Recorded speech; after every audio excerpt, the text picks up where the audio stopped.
Olá!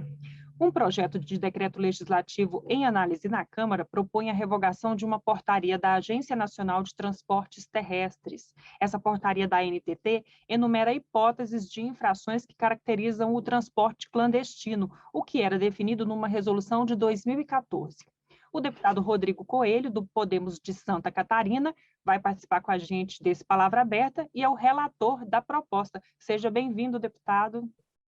Obrigado, Cassiano. Prazer enorme estar conversando com vocês. Deputado, o projeto de resolução propõe a revogação da portaria mais recente por considerar que as regras anteriores de 2014 já eram suficientes. Como o senhor vê a atuação da agência nessa questão? Pois é, na verdade o papel das agências, quando foram criadas, era para defender nós, né, e nós consumidores como um todo.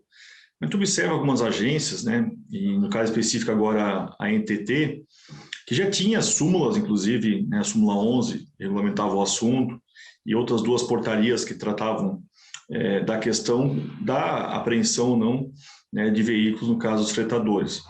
Mas essa portaria número 27, de 3 de março de 2022, ela veio apenas com o interesse de dar guarida, né, ao monopólio que existe, a poucas empresas que existem no, entre aspas, transporte regular de passageiros. Porque ela apenas legaliza, formaliza, né, a apreensão de inúmeros veículos, no caso ônibus, que estão sendo, fazem o transporte de pessoas, que eu estou falando de milhões e milhões de passageiros, em especial a população mais pobre, que não tem condições de viajar de avião, até pelo alto preço das passagens que estão hoje em dia, num setor que foi duramente, né, afetado pela pandemia, que é o setor de turismo, cultura e entretenimento, e com a impossibilidade de viajar para fora de outros países, né, as pessoas acabaram, brasileiros, descobrindo o Brasil, saindo para passeios curtos, né, através de ônibus, vendo que é seguro e muito mais barato. E o que fez esse PDL de autoria do deputado Márcio Labre, que susta, né, essa portaria da NTT?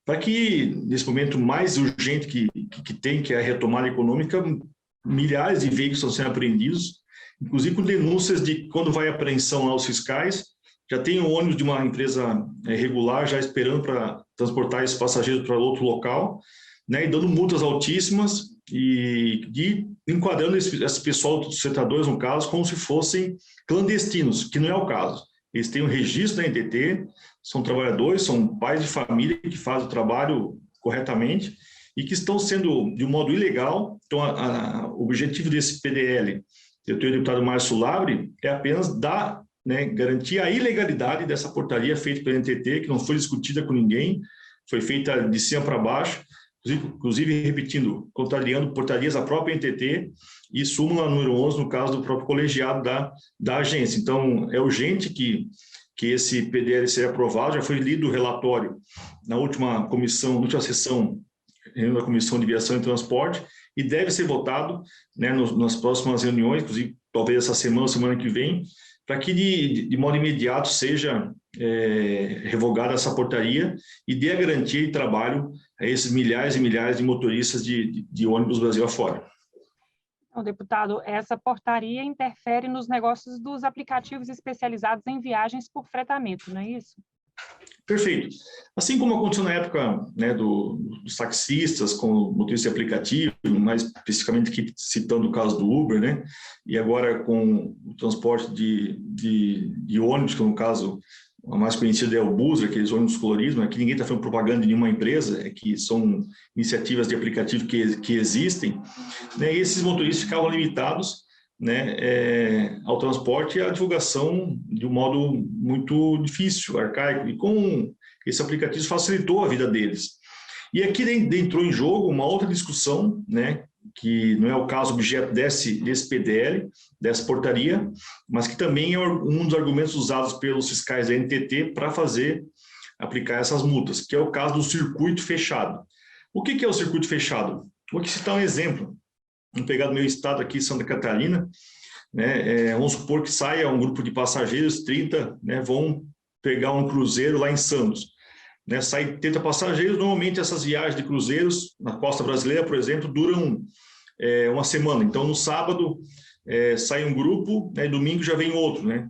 Esse ônibus que levou os passageiros, por exemplo, de Joinville, minha cidade, até Santos, ele tem que esperar uma semana lá parado, né, ao redor do Porto de Santos, esperando esses passageiros voltarem da viagem, né, ficar parado lá para trazer os mesmos 30 passageiros, que é chamado circuito fechado. Ele não pode, por exemplo, se estiver desembarcando lá no navio, alguns passageiros de Joinville trazer para Joinville ou para outra cidade catarinense, ou mesmo para São Paulo, ele não pode fazer esse tipo de trabalho, de serviço. Que é uma coisa que, né, isso acontece no Brasil, não tem em outro local no mundo acontece isso.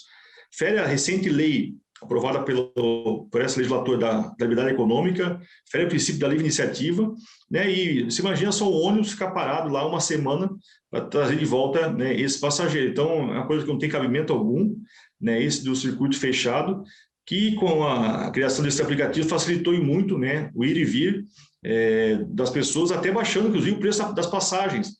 Então, observa que nos locais onde essas empresas atuam, né, esses monopólios de empresas regulares que têm a concessão do transporte rodoviário, baixaram o preço das suas passagens devido à concorrência. Então, nada melhor do que a livre iniciativa, a liberdade, para estimular a concorrência e não ter esse monopólio que hoje afeta milhões e milhões de pessoas que dependem do transporte rodoviário em nosso país. Tá certo, deputado. Muito obrigada por sua participação aqui no Palavra Aberta. Eu que agradeço. Obrigado, Cassiana, a todos que nos assistiram e até a próxima. Até. Eu conversei com o deputado Rodrigo Coelho, do Podemos de Santa Catarina, sobre a sustação de uma portaria da ANTT que trata de transporte clandestino. Até o próximo programa.